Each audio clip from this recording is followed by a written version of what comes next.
Hey guys, welcome back. Today I'm going to show you how to turn an old CD or an old DVD into a new working, functional piece of art. Now if you don't have a CD or a DVD there with you at home, you can use any sort of cardboard, like an old cereal box or an old drink box. Or if you don't have that, then take the bag out of a new cereal box and just use that cereal box. So once you have the cardboard, you can draw a circle, square, heart, whatever shape you want, cut that out, and that's what you'll paint on. Okay guys, so I forgot to hit record on my phone, and this is the final product of what I meant to show you the process for.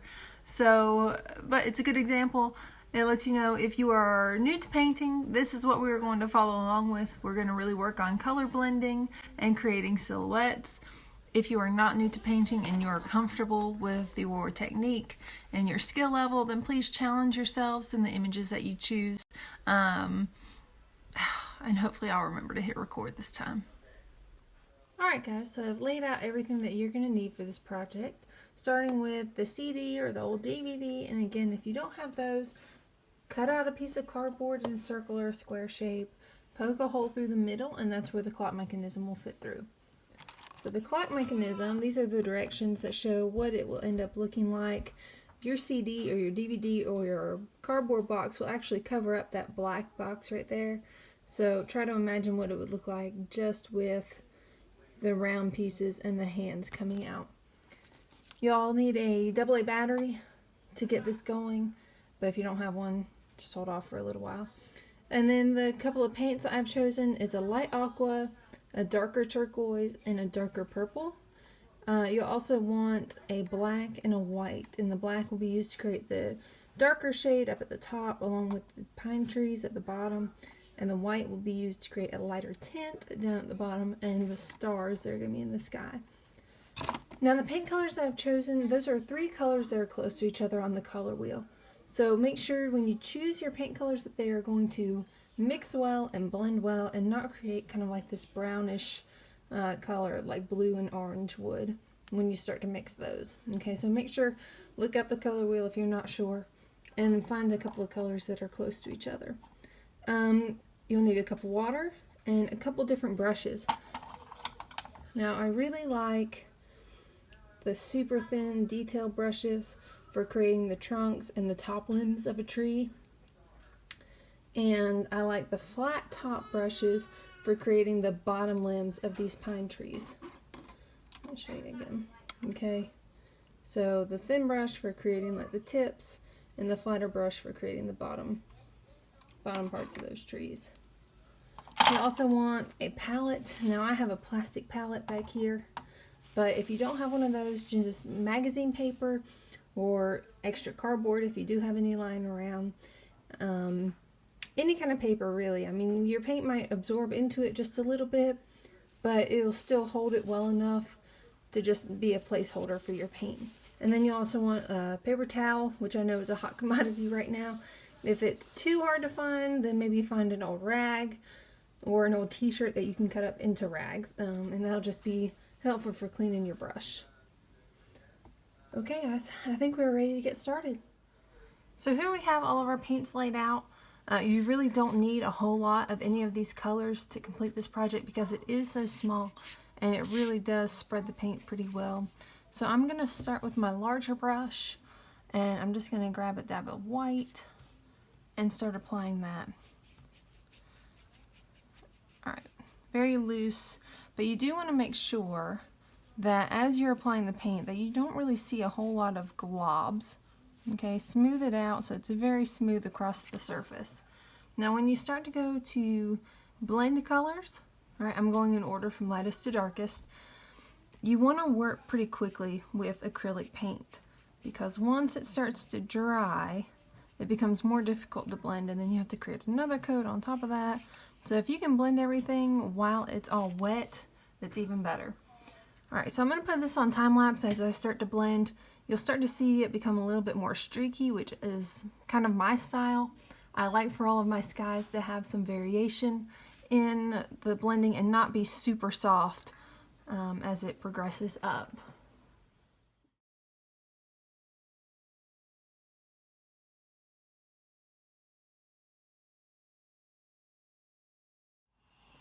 Alright, so here is my background completed. Again, it's not a super smooth blending, but it is balanced. You can create either something that is super smooth or something that's a little bit more streaky. The only thing you want to keep an eye out for is like hard divisions between colors. So if you have a clear line between white and turquoise, or turquoise and purple, or purple and black, that's where you definitely need to go over it a couple of more times to spread that paint around. Alright, so I think we're ready to go ahead and start with some of the trees. Just make sure that you alternate the height of the trees and the spacing. Your smaller trees are going to have to be closer together than like your larger trees. And I'm going to have them kind of go from lower down here and crawl up the side of the CD. Alright? Alright, now that you have all of your parallel lines in for the trunks of the trees, to create the actual tree limbs, we're just going with pine trees today. And again, they're just going to be in silhouette, so it's going to be all black. And you just want to start at the tips, and you're going to go straight across. Okay, you do not want to do this thing right here. This, that a lot of us fall back onto when we're trying to draw trees. We're not going to draw this kind of tree like that. Alright? It doesn't look bad, but it just doesn't look as realistic as if you just go straight across in your painting. Alright, now I'm also only going to go down about this far. The rest of the trunks will be completed with a flat top brush, like this one.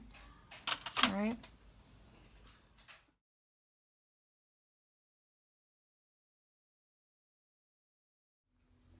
Alright, so now I have the tips of my trees done. So I'm going to grab my flat top brush and I'm just going to pull in some of that black paint. Make sure that it comes to a very crisp, clean edge. Alright, and then all you're going to do is you're just going to tap down. Again, just going straight across.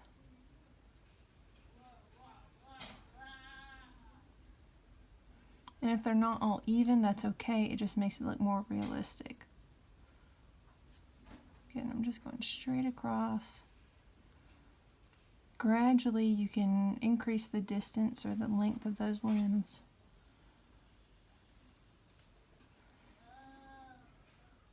If you end up covering up another tree below that, that's okay. That's what's going to happen here. I'll just make another tree if I need to fill in some space.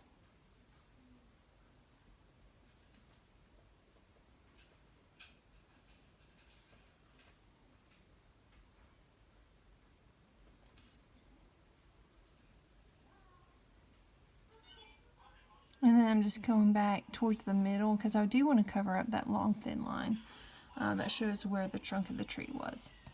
So I'm just going to keep continuing on with this. You guys follow along or pause the video if you need to.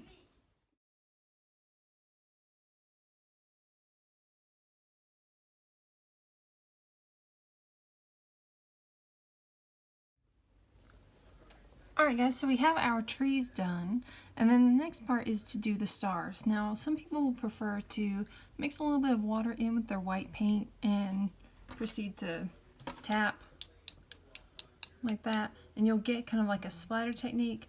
I have more confidence in my own just hand painting these, and I'm not going to be putting a whole tremendous amount on there. So I'm just going to dip my little detail brush in some white, and then just vary the amount of pressure that you apply as you press down. Okay, so obviously if you just hit the tip of your brush, you'll get some smaller stars, but if you press harder or just dab it a couple of times, you'll get a larger star. Now you can also use like a Q-tip where you cut the tip off, or a toothpick to get your stars in here. So let me work on this and then I'll catch back up with you.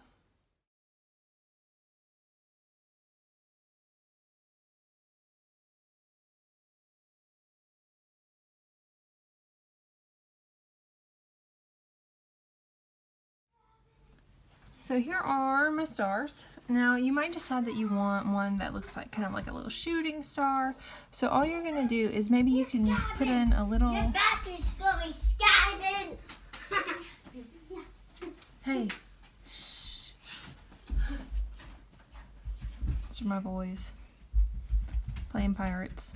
Okay, so you're making a shooting star. Just put a little bit extra paint on an existing star. Wipe off your brush. And you're just going to drag it through a couple of times, lifting up on your brush at the tail end. And that'll kind of create a dry brush technique.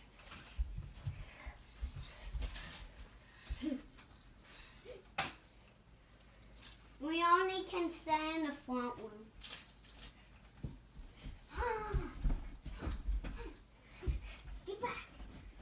Grandma, if you let me. So we'll leave it like that, and then we'll start to I assemble won't leave you alone. the clock. Okay, so we are ready to start assembling the clock mechanism. Now most of them, no matter where you get, they look fairly similar and they go together a similar way. So we're going to take this big black box and set it behind our CD or DVD. Then the black washer goes on top. And then the gold smaller washer. And then the nut will go on. And you'll just, once you do get it tightened up, you'll want to make sure that your DVD or CD or cardboard, whatever it is that you chose to make your painting with, is centered. So you can see kind of like an outline of that circle right there. So I'm going to shift that over some before I tighten it all the way.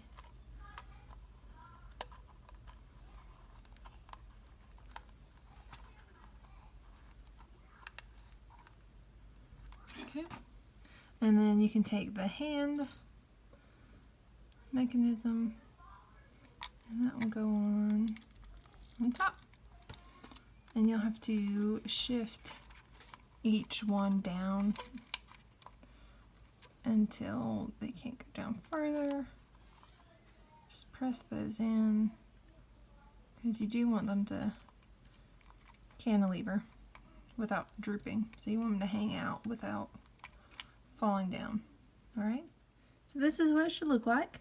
You do want to be very, very careful with these because they are pretty thin and flimsy, especially while you are assembling the clock. You don't want to bend any of these fragile pieces. Okay, so once you have that done, you can take your little plastic stand and set up the clock. Alright, and then just make sure that it's set to the correct time and you guys are ready to go. Well, I hope you enjoyed that quick little video, and I hope some of you were able to follow along with me. If you were, make sure that you post your projects and your outcomes and your final clocks to social media. Brag on yourselves a little bit and show the world what you can do. Next week or in the next couple of days, I'll be posting a video on chalk pastel techniques. But don't worry if you don't have chalk pastels at home. I'm going to do an option to use sidewalk chalk. So if you don't have sidewalk chalk at home, maybe a younger brother or sister has a stash hidden somewhere that you can borrow. Or if you do go out to a Dollar General or another dollar store around your local area, maybe you can grab a pack to pick up there. Alright, in the meantime, have a great day, and I will see you all soon.